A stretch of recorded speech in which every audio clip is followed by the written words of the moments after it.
안녕하세요. 정신분석의들입니다. 컴버그의 인격장애와 성도착에서의 공격성 우리 살펴보고 있는데요. 오늘 9장입니다.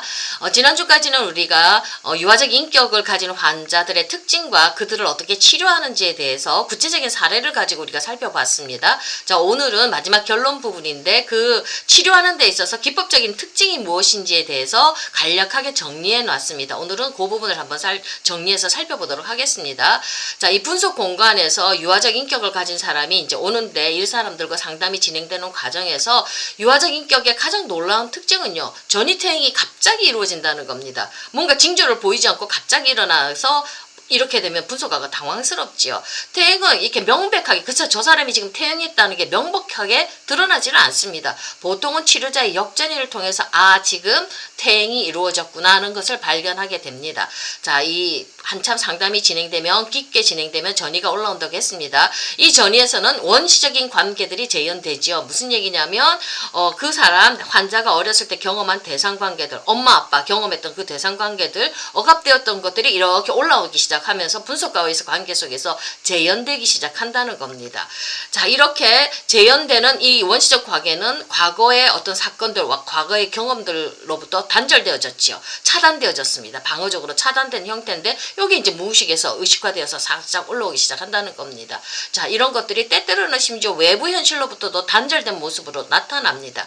근데 이때 참 전이가 올라올 때 우리가 당황스러운 거는요. 신경증 수준의 환자가 갑자기 전형적인 경계선 수준의 환자로 바뀌어버리는 겁니다. 신경증 수준의 환자는 좀 기능이 뛰어나지 않습니까? 그랬던 사람이 갑자기 증상이 나빠지는 거예요. 병리가 더 심해지는 거예요. 그렇게 될 때 우리 분석하는 사람들, 상담하는 사람들은 이 증상이 더 나빠지니까 당황스럽겠지 않습니까? 그런데 이런 게 전형적으로 나타난다고 컴버그가 얘기를 해주고 있습니다. 갑자기 신경수정 수준의 환자가 전형적인 경계선 수준의 환자로 이렇게 변한다는 그 양상이 분석이 진행되는 과정에 정상적으로 올라온다고 이렇게 얘기를 하고 있습니다. 자, 요때 전체 대상관계는 부수분 대상관계로 바뀌고요. 그리고 안정적인 정체감을 보였던 이 환자가 심각하게 파편화되기 시작합니다.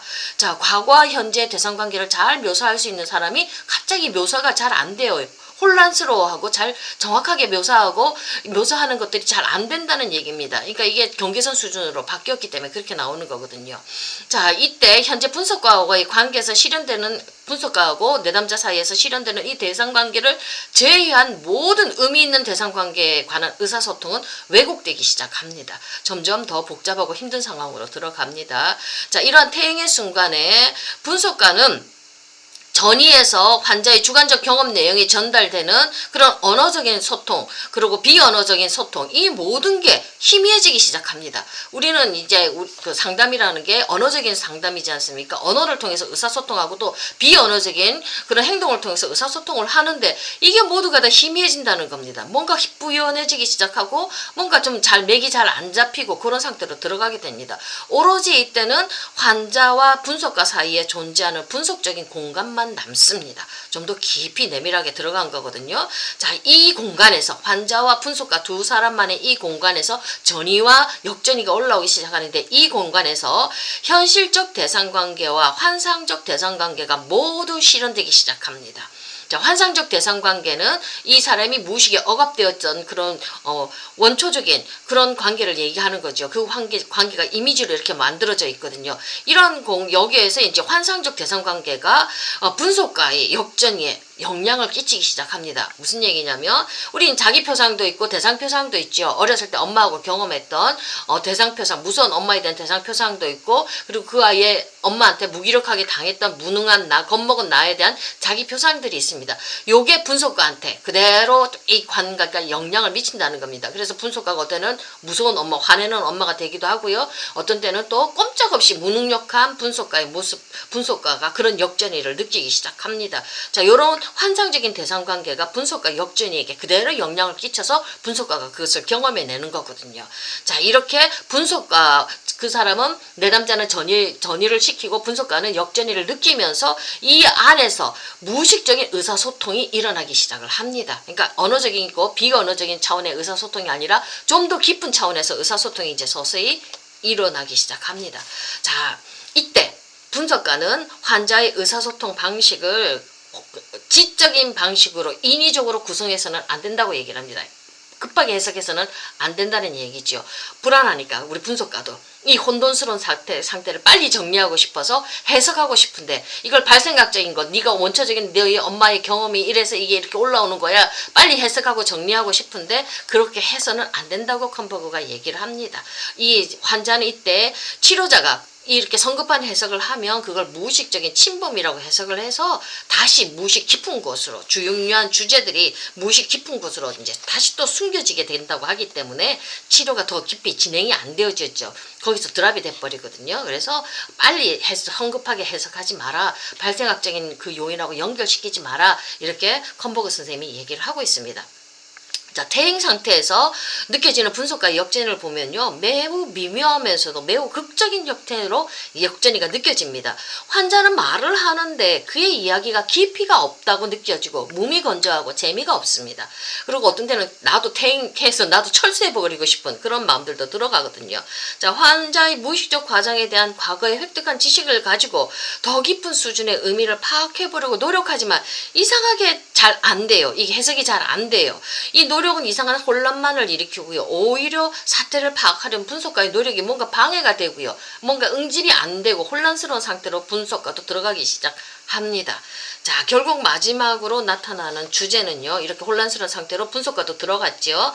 자, 이게 결국 마지막으로 나타나는 주제는 환자 자신이 점령되었고 자, 분석가도 철수해버리고 싶고 뭔가 잘 안 된다고 혼란스럽다는 걸 느꼈다면 자, 내담자도 뭐를 느끼냐면 자신이 점령되었고 먹혔고 그 다음에 자신이 마음이 엉망진창이 되었으며 분석가는 상실되었다는 거. 그러니까 자기가 투사적 동의실을 했기 때문에 분석가가 그렇게 된 거거든요. 그러니까 분석가는 상실되었다는 그런 환자의 염려가 올라오기 시작합니다. 자, 투사적 동의실 결과로 그렇게 되는 거거든요. 따라서 환자는 이제 자신이 버림받았다는 그런 걸 느끼면서 버림받음에 대한 두려움과 공포가 올라오기 시작합니다. 가장 연약한 수준으로 더 깊은 곳으로 이제 들어갔지요. 자, 요때 경계선 수준의 상황이 자꾸 반복된다고 했지 않습니까? 자기 표상과 대상 표상이 급격히 교대로 실현되는 상황에서 그 밑바닥에 있는 원시적인 부분 대상 관계는 오직 점진적으로만 명료하게 드러날 거라고 이 혼란스러운 상황을 참으라고 시간 속에서 참으라고 이렇게 충고를 저희들에게 해주고 있습니다. 자, 경계선 환자들에 대한 정신분석적 심리치료에서 분석가는 지금 여기에서 나타나는 무의식적인 내용을 발생학적인 과거와 연결시키기보다는 원초 대상 그런 그 원 대상하고 그거하고 급하게 연결시키지 말라는 얘기입니다. 오직 지금 여기에서 나타나는 지배적인 대상관계만을 다루는 것이 바람직하다고 컴버그가 얘기를 하고 있습니다. 컴버그가 경계선 환자를 다루는 데서 아주 특징적으로 나타나는 기법이 이것이죠. 이 사람이 이렇게 지금 혼란을 겪고 있는 이 전이사항을 빨리 발생학적인 원래 네 엄마 아빠하고 경험했던 이것들이 이렇게 올라오는 거야 이렇게 해석하지 말라는 얘기예요. 좀 더 기다려 두고 오로지 지금 여기에서 분석가하고 내담자 사이에서 올라오는 그 역동만을 가지고 점차적으로 차근차근 다루어 나가라고 이렇게 얘기를 하고 있습니다. 자, 그때 이렇게 관계가 깊어지면 이제 내담자도 가장 깊은 버림받는 거에 대한 두려움과 공포가 올라오지요. 자기 마음 깊은 곳에 가장 퇴행되어져 들어갔기 때문에 자, 근데 이때 분석가도 고통스럽습니다. 혼란스럽다고 얘기했잖아요. 근데 분석가도 이 자기가 다루고 있는 사례가 분석에 적합한 사례가 아닌 것 같고 내가 지금 잘못 다루는 것 같고 그러면서 환자의 이야기가 공허한 것이고 이 공허한 것일 뿐만 아니라 이걸 유용한 자료로 변경시킬 수 없다는 거 자신의 무기력함 같은 거 이런 무력감을 막 느끼기 시작하는 거예요.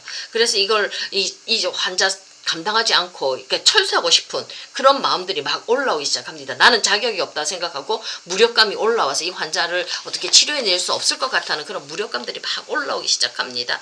자, 이런 무력감을 느끼는 이유는요. 분석가가 자신에게 투사한 환자의 퇴행적 자기를 무의식적으로 동일시했기 때문에 이런 무력함에 분석가도 빠져드는 거거든요. 자, 이때가 참 많이 힘들지요. 환자도 힘들고 분석가도 힘듭니다. 근데 이런 퇴행을 잘 다루려면 분석가가 환자의 의사소통 경로가 급격히 변했다는 사실을 그러니까 언어적이고 비언어적인 경로에서 가장 미묘하고 실체가 없는 분석 공간이라는 경로로 바뀌었다는 사실에 대해서 빨리 깨달아야 됩니다. 그러니까 이때는 오로지 전이와 역전이라는 이것만 분석적 공간에서 오로지 전이와 역전이 이것을 통해서 경청이 이루어지고 인식이 이루어져야 된다는 것을 빨리 깨달아야 되는 겁니다. 언어적인 걸로는 이게 뭔가 감을 못 잡는 거거든요.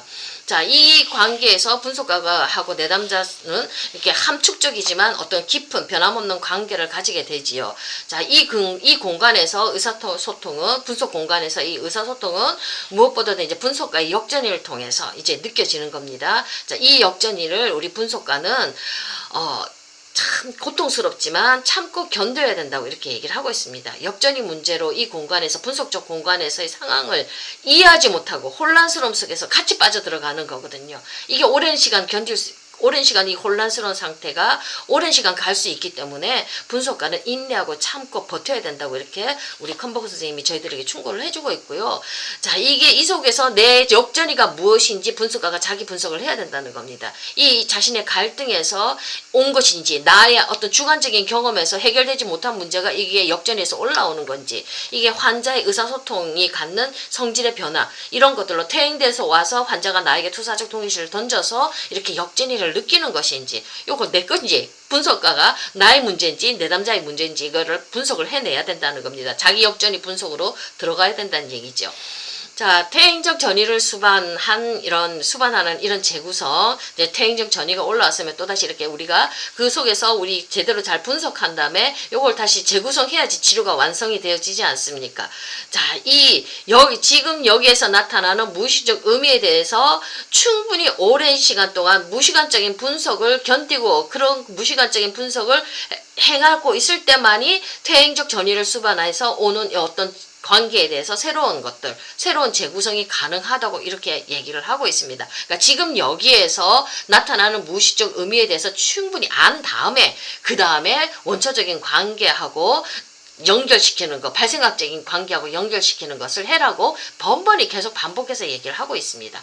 자, 분석가가 잘 견디면 지금 여기에서 나타나는 무의식적인 역동에 대해서 이 관계를 잘 견디면 새로운 패턴이 나타난다고 컨버그는 얘기를 합니다. 이게 이제 치료되어서 새로운 패턴이 나타나는 거거든요. 이 패턴은 경계선적 퇴행의 시기에서 나온 정보와 좀 더 진전된 신경증 상태에서 나온 정보가 논리적으로 연결되어 있다고 얘기를 합니다. 이 패턴이 나타난 다음에야 비로소 발생학적인 연결점을 찾아서 해석하고 환자의 경험들을 과거와 연결해서 재구성하라고 치료를 완성시켜 나가는 것을 얘기하겠죠. 이렇게 하라고 얘기를 하고 있습니다. 그러니까 무시간적인 의미, 지금 여기에서의 전이와 역전이를 잘 견디고 이 의미를 잘 해석해낼 때 그 다음에 좀 더 깊은 해석, 완성된 해석을 할 수 있다고 컨버그 선생님이 얘기를 하고 있습니다. 오늘은 여기까지 하겠습니다. 감사합니다.